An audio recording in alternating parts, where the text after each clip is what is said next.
সাব্বির আমরা খেলাতে পারিনি because of the combination. Training এ সাব্বির অনুপস্থিত ছিল, তো এটা একটা ডিসিপ্লিনারি ইস্যু টোটালি। আমি জিনিসটা খুব ইজিলি পাবলিকলি বললাম না যে এটা একটা দূরত্ব থেকে যেত কেন আমি খেলাচ্ছি না, রিজনগুলো জানার জন্য আমি রিজনটা জানিয়ে দিলাম।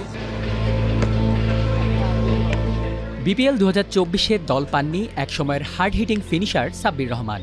তবে তাকে নিয়ে পরিকল্পনা থাকায় প্লেয়ার্স ড্রাফট থেকে দলে ভেড়ায় ঢাকা ক্যাপিটালস। কিন্তু চলমান বিপিএলে 3টি ম্যাচ খেলে ফেললেও কোনোটিতেই ঢাকার একাদশে জায়গা হয়নি এই ডানহাতি ব্যাটারের। তাই তো সামাজিক যোগাযোগ মাধ্যমে প্রশ্ন তুলেছেন অনেকেই। সেসব প্রশ্নের উত্তর দিলেন ঢাকার কোচ খালেদ মাহমুদ সুজন। জানালেন শৃঙ্খলা মেনে না চলায় খেলানো হয়নি সাব্বিরকে। সাব্বির বলেই ব্যাপারটা অনেকের কাছে স্বাভাবিক মনে হতে পারে। অতীতে শৃঙ্খলা ভঙ্গের মতো অনেক কাণ্ডই ঘটিয়েছেন দীর্ঘদিন ধরে জাতীয় দলের বাইরে থাকা এই ক্রিকেটার। 12 বছর বয়সী এক কিশোর দর্শকের গায়ে হাত তোলার অভিযোগে 2018 সালের জানুয়ারিতে সাব্বিরকে 6 মাসের জন্য নিষিদ্ধ করে বিসিবি।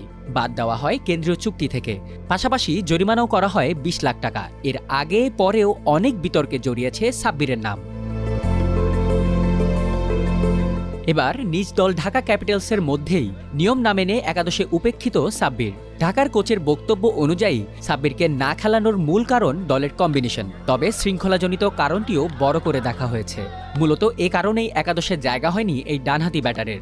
সাব্বির আমরা খেলাতে পারিনি because of the combination and few other issues ছিল। এটা অনেকে হয়তো বা বলেছেন ফেসবুক বা এরকম যোগাযোগের স্বাভাবিক, কিন্তু ইন্টারনালি অনেক কিছু জানে না বলে আসলে মন্তব্য করে দেওয়াটা খুব ইজি।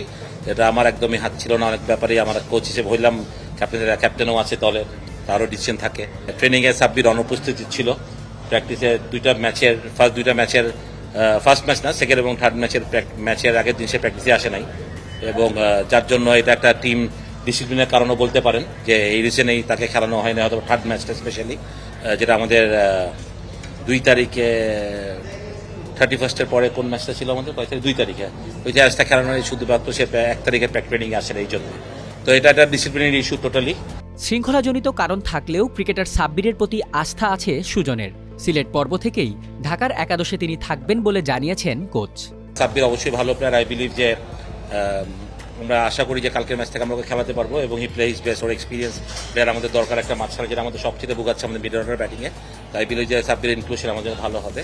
তো আমি জিনিসটা খুব ইজিলি পাবলিকলি বললাম না যে এটা একটা দূরত্ব থেকে যেত কেন আমি খেলাচ্ছি না, রিজনগুলো জানার জন্য আমি রিজনটা জানিয়ে দিলাম।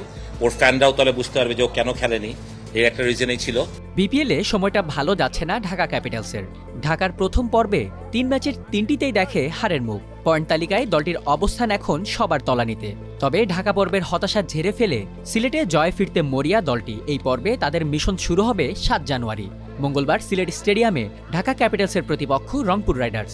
ম্যাচটি শুরু হবে বেলা 1:30টায়।